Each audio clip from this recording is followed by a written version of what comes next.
Et à 7h15, le retour d'Allons en France, cette série de reportages qui prend le pouls du pays depuis la présidentielle. Aujourd'hui, la Bretagne, le long de la côte de Granit Rose. Bonjour Sébastien Sabiron. Bonjour. Dans la baie de Lannion, associations, pêcheurs et élus se battent contre un projet d'extraction de sable coquillet. C'est une dune sous-marine à 5 km des côtes, des débris de coquillages utilisés pour fertiliser les terres agricoles. En 2015, Emmanuel Macron, ministre de l'économie, autorisait son extraction par un industriel breton.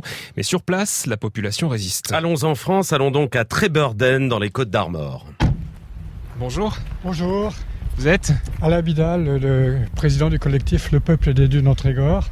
Alors ici, on est sur la pointe de Bite, à Trébeurden, qui permet ici de voir toute la baie de Lannion, en fait. Quand on regarde juste en face de nous, là, c'est l'endroit qui s'appelle le Crapaud. Juste à côté se trouve la fameuse dune de sable coquillier convoitée par l'extracteur aujourd'hui. Si on puise du sable à cet endroit-là, d'abord on détruit la dune et on détruit l'habitat du lançon. Il y a 3 espèces de lançons qui vivent sur la dune. Qui sont des petits poissons donc. Qui sont la base de la chaîne alimentaire des poissons. S'il y a du lançon, il y a du poisson noble. S'il y a du poisson noble, il y a des pêcheurs plaisanciers. Donc si le bateau vient extraire là, on aura un conflit d'usage permanent avec ces pêcheurs qui ne pourront plus travailler ici dans la baie.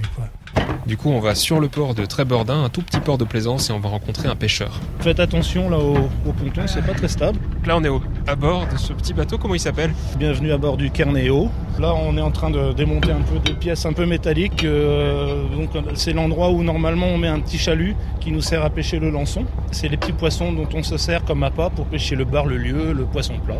Le site choisi pour l'extraction de sable, cette dune sous-marine, là, c'est l'endroit précisément où les lançons se cachent la nuit. C'est le réservoir de toute la baie de Lannion. Il y a déjà eu 2 extractions de sable. Vous avez constaté des différences, vous, sur la pêche ? Concrètement, moi, je n'ai pas vu de conséquences. J'ai un collègue qui travaille là-bas, le chalut. La semaine suivante, il ne pêchait plus rien du tout. Un chalutier, un dragueur ou éventuellement une suceuse de sable qui fait du bruit dans l'eau, déplace totalement le poisson. Pour vous, ce serait dramatique ? C'est pas que ça me gênerait, c'est que je dois changer de métier. On ne peut pas se servir dans la mer à outrance et n'importe comment. Et on ne comprend pas que ce sable là qui est le refuge de notre poisson, dont on profite mais raisonnablement, soit pillé par des grosses sociétés qui vendent leur sable à l'étranger. On n'admet pas ça. Merci, bonne pêche. Au revoir, merci. Prendre la direction nord-ouest sur rue de l'Île Grande.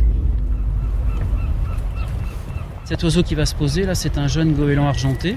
Il est brunâtre, grisâtre avec des taches. Gilles Benz, vous observez les oiseaux ici depuis une trentaine d'années. Oui, sur la réserve naturelle des Sept-Îles, il y a 12 espèces d'oiseaux marins qui nichent. C'est ce qui en fait un site unique en France. Et il faut savoir que ça représente 11% de la totalité des oiseaux marins nicheurs en France métropolitaine. Et alors donc l'extraction de sable coquillet, elle doit se faire où ?